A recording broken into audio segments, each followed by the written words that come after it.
자, 대표 유형 3번. 영토에 관한 설명 중 옳은 것을 모두 고른 것.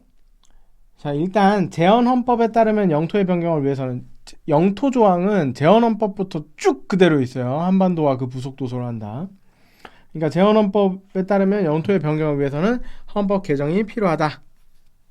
맞습니다.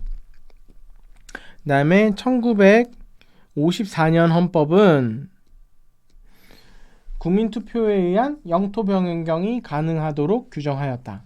이거 맞아요. 좀 이따 설명드릴게요. 그 규정 보면서. 그래서 요거 옳은 표현. 자, 남북 합의서는 이 영토 조항이랑 남북 합의서 맨날 왜 같이 나오냐면은 우리 헌법 3조에 보면은 대한민국의 영토는 한반도와 그 부속 도서로 한다, 섬들로 한다 이렇게 돼 있으니까 북한이 지금 그 반국가 단체인 북한이 실효적으로 지배하고 있는 그 공간을 그냥 미수복 국토로 보고 있는 거예요, 헌법을. 그러니까 걔네가 뭐야? 그냥 반국가 단체야. 그냥 얘네는 그냥 국가도 아니에요. 그냥 반국가 단체야. 근데 헌법 4조에서 대화와 협력의 동반자처럼 북한을 인정을 한단 말이에요. 통일이라는 거를 얘기를 하니까. 그러니까 통일을 하려고 그러면은 뭐가 있다는 거잖아, 거기 위에. 그걸 인정을 하고 있어, 전제를. 그러니까 3조하고 4조의 관계가 약간 모순된다 이거 있죠. 이거를 특수관계론이라고 그래요. 한민족 내부의 특수관계. 그래서 통일의 대화와 협력의 동반자의 지위 플러스 반국가 단체의 지위 두 가지 속성을 다 가지고 있는 그게 북한이다. 이렇게 보는 게 특수관계예요. 그래서 남북 합의서는 한민족 공동체 내부의 특수관계를 기초로 하여 합의된 것이다. 일종의 신사협정이다. 네, 그러니까 조약이 아니다. 조약은 국가랑 국가, 뭐 국가기구, 국제기구와 국가 이런 식으로 그 국제법상의 주체여야 되는데 우리는 북한을 국제법상의 주체로 인정하지 않겠다. 이런 뜻이에요. 그래서 이거 남북 합의서의 채택 및 발효는 조약이 아니기 때문에 반국가 단체로 인정하는 것에 영향을 미치지 않아요. 이거 맞는 말이에요. 다음으로 독도 등을 중간 수역으로 정한 대한민국과 일본국 간의 어업에 관한 협정이에요. 어업에 관한 협정. 네. 어업에 대한 거지 이게 영토에 관한 게 아니라는 거예요. 네. 그러니까 영토 조항에 위배되지 않는다. 근데 이제 영토권이라는 건 기본권이 아닌 거는 알고 있죠. 네. 그냥 기본권의 전제가 될 수 있는 어떤 그걸로써 종합적으로 영토권으로 뭐 상정은 해볼 수 있는 거지만 영토 조항에 위배되지 않습니다. 이건 맞는 표현이에요. 개별 법률의 적용 내지 준용에 있어서 남북한의 특수관계적 성격을 고려하더라도 북한 지역을 외국에 준하는 지역으로 북한 주민 등을 외국인에 준하는 지위에 있는 자로 규정할 수 있습니다. 이거 외국한 거래법 사건이네요. 고려하면 이렇게 할 수 있겠죠. 왜? 네. 뭐 북한 지역에서 통용되는 화폐가 우리 화폐랑 다르잖아. 그 약간 외국환에 준해서 취급을 외국환 거래법에서는 해줄 수도 있죠. 그죠? 이거는 뭐 개별 법률에 적용 내지 성격을 고려할 때 그거는 돈도 아니다 뭐라든가 개성에서 그러면 어떡해 개성공단에서 그죠? 금강산에서 뭘로 콜라 뽑아 먹냔 말이에요. 네, 그러니까 그렇게 해줄 수 있다. 네, 개별 법률의 적용에 있어서는 이거 외국한 거래법 사건 2003 헌바 114 이름도 좋아 114 그래서 외우기가 편해. 네, 틀렸어요 이거. 그러면 답은 기억, 니은, 디귿. 옳은 걸 고르는 거죠. 네. 맞아. 여기 요거 문장이 이렇게 나오는데 이거 대법원 판례에서 나오는 문장이 아니에요. 이거. 네. 이거 2003 헌바 114 맞습니다. 외국한 거래법 사건이에요. 헌법재판소에서 한 거예요. 헌바. 네. 이거 그 헌바라는 게 뭐죠? 헌가로 하려고 그랬는데 법원에서 까여가지고 위헌법률 심판 제청 신청이 기각되어서 그래가지고 헌법소원으로 온 68조 2항 헌법소원이죠. 이거 그 대법원 2004년 11월 12일 요 2004 도 이거 형사 판례 이건 이 외국환 거래법 사건이 아니에요. 근데 헌법재판소가 이거를 쓰면서 이 결정문에 쭉 이 내용을 쓰고요. 대법원 2004도 4044 판결을 참조해서 이 말을 썼다라고 쓴 거예요. 예. 근데 요 문장 자체를 이렇게 따오니까 이게 마치 2004도 4044에 있는 문장인 것처럼 생각이 되는데 이 문장은 2003 헌바 114에 있는 겁니다. 요 54년 헌법에 있는 국민투표 요거 좀 설명하려고 제가 일부러 시간을 좀 뺐는데 미리 찾아놨어요. 이거 54년 헌법입니다. 헌법 3호, 즉 2차 개정 헌법. 54년 헌법 이거죠. 여기에 보면은 헌법 개정부터 먼저 볼게요. 헌법 개정에 국민투표가 이제 처음 들어온 거야. 국민투표. 뭐라고 얘기하냐? 헌법 개정하는 데는 일단 국민투표가 안 필요해. 예. 왜냐? 제한 자체를 50만인 이상의 찬성으로서 그냥 제한만 하는 거지 국민투표는 없어요. 여기에 원칙적으로. 응? 근데 그냥 의결이 된 때 의결이 무슨 말이에요? 국회에서 양원에서 의결하면은 그냥 양원에서 의결하면은 대통령 즉시 공포하면 돼요. 쫙! 끝! 그죠? 근데 7조의 2가 뭐냐면은 국민투표에 관한 조항이 신설이 되거든요. 이때 국민투표로서 헌법 개정을 부결할 수 있대. 그거는 즉시 소급해서 효력을 상실한 뜻을 공포해야 된대요. 그러면서 뭐 7조의 2 규정을 개폐할 수 없다. 이렇게 개정의 한계 조항까지 딱 만들어놨어요. 7조의 2를 딱 보면은 일단 여기에 영토 조항 있는 거 아까 확인했죠. 제헌헌법 때도 여기 그대로 있어요. 그럼 7조의 2 영토의 변경을 가져올 중대한 사항은 현행 헌법에 있는 국민투표에서는 중대 사항이 아니라 중요 정책이라고 돼 있죠. 뭐 임의적 국민투표 절차 부의하는 거. 이건 그거 아니에요. 중대한 사항은 국회 가결을 거친 후에 이게 무슨 말이에요?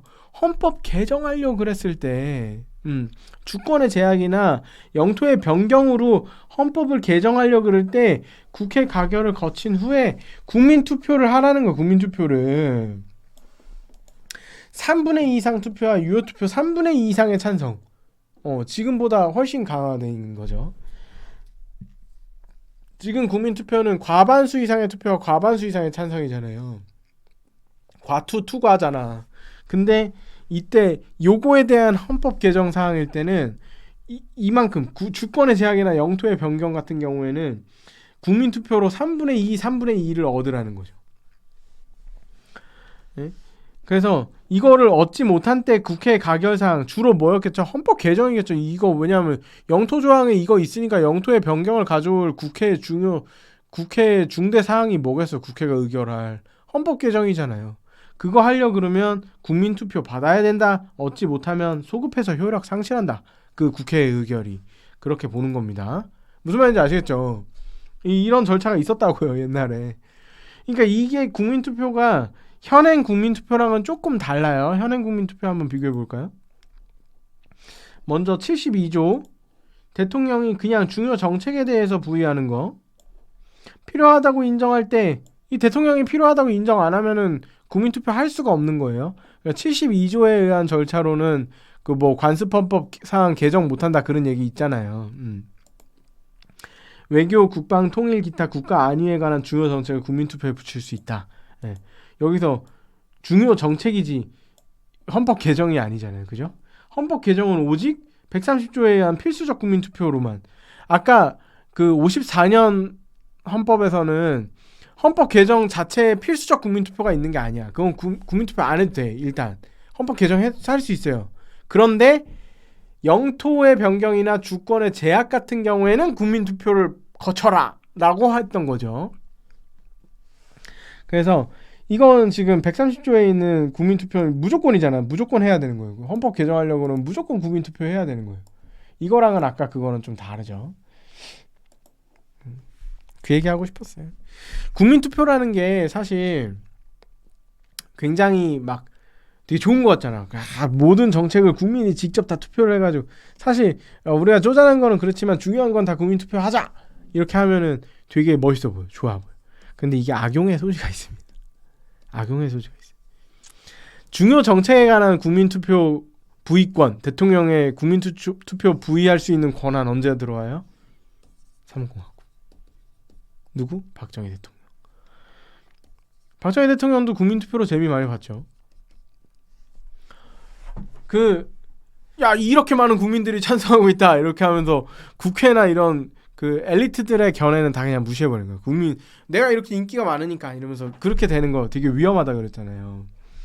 그 위험성을 명백히 보여준 예가 나치도 있지만 저것도 있어요. 그 나치 이후에도 샤를 드 골, 제가 뭐 한번 이름 얘기하다가 한번 얘기한 적 있을 텐데, 샤를 드 골 대통령, 여러분 프랑스 파리에 있는 국제공항 이름이 뭐죠? 샤를 드 골 공항이잖아. 샤를 드 골 공항 아시죠? 그 누구 이름을 딴 거예요? 드골 장군의 이름을 딴 거예요. 드골이 원래 군인인데 이 사람이 대통령이 되잖아요, 프랑스에. 그래서 샤를 드골. 샤를은 이제 찰스지, 찰스. 게르만어로 하면은 찰스가 자유로운 자 뭐 이런 거고, 캐롤라인, 뭐 샬롯, 이게 다 이 이름이잖아요. 찰리, 이거에서 나온 이름이거든요. 자유로운 자. 뭐 이런 얘기를 왜 하고 있냐. 그런 뜻이에요, 게르만어에서 어원이. 근데 그거에 누구냐? 드골. 드가 프랑스어로 하면은 오브거든요. 오브. 영어의 오브. 그래서 골 지방. 골 지방의 드골, 샤를이다. 골에서 오는 샤를이야. 그래서 샤를 드골인데 이 대통령 이름이, 이 사람이 원래 장군인데요. 막 알제리 관련해가지고도 막 국민투표하고, 이 사람이 대통령 돼가지고 국민투표를 엄청 많이 해요. 왜냐면 인기가 엄청 많거든. 전쟁 영웅이거든요. 그러니까 국민들이 이 사람을 엄청 좋아한다고, 프랑스 국민들이. 그러니까 막 뭐도 바꾸고 막 계속 바꾸고, 직접 민주제를 엄청 활용을 해. 그러다가 맨 마지막에 자기 떠날 때도 저 이제 대통령 그만할까요? 또 국민투표까지 해가지고. 그래서 국민투표로 흥한 자 국민투표로 망한다라는 거를 딱 보여준 게 샤를 드 골이었는데, 이 사람은 그냥 뭐든지 뭐만 하면은 국민들한테 다 물어봐. 근데 마지막에는 이제 인기가 없어지니까 결국 너 그만해 이렇게 사람들이 얘기를 했지만, 이렇게 하는 게 되게 위험한 게 뭐냐면요, 어떤 정책에 있어서 책임감을 갖지 못하고 그냥 인기에만 의존해가지고 그걸로 모든 정당성, 야 국민이 다 이렇게 원하는데 라고 하면서, 사실은 근데 그게 2분의 1밖에 안 될 수도 있는 거잖아요. 그죠? 그런 식으로 모든 정당성에 관한 거를 다 회피해버리기 때문에, 일단 막 위헌적인 막 정치를 해놓고서 나중에 가가지고 야 그거 다 국민들 추인하지? 국민투표. 그래 넌 좋은 대통령이니까, 너 멋있는 대통령이니까 너 그거 하면서 다 넘어가 주는 거야. 그게 되게 위험한 거거든요. 근데 그러니까 독재에 활용될 여지가 있다는 거죠. 우리나라에서도 국민투표가 딱 들어온 게 누구예요? 박정희 대통령. 삼공화국. 네. 전형적인 독재자잖아요. 그죠? 물론 삼공화국 초기에는 독재자는 아니었지만 그저 나중에 그렇게 된 거지. 국민투표, 유신헌법에서 국민투표가 진짜 절정에 이르르지. 한번 볼까요? 연역법령 유신.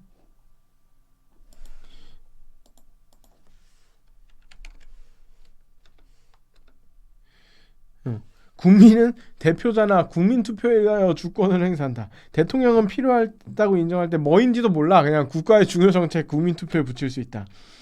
네? 이거는 원래 있는 거고, 지금도 있는 거고. 대통령이 제안한 헌법 개정안은 국회 거칠 필요 없어. 그냥 국민투표로 바로 확정해. 국회의원이 제안한 거는 국회 의결 거쳐서 국민투표 없이 통일주체 국민회의에서. 왜냐? 내 말 잘 듣는 애들. 네, 국회의원이 한 게 뭐가 될지 모르니까. 그죠? 국민투표 완전 절정에 이르지. 그래가지고 72년 이 7차 개정헌법에서 뭐 국민투표의 활용 가능성을 확 늘리죠. 이게 무슨 의미예요? 독재에 활용될 수 있는 거예요. 그 국민투표 너무 좋아하면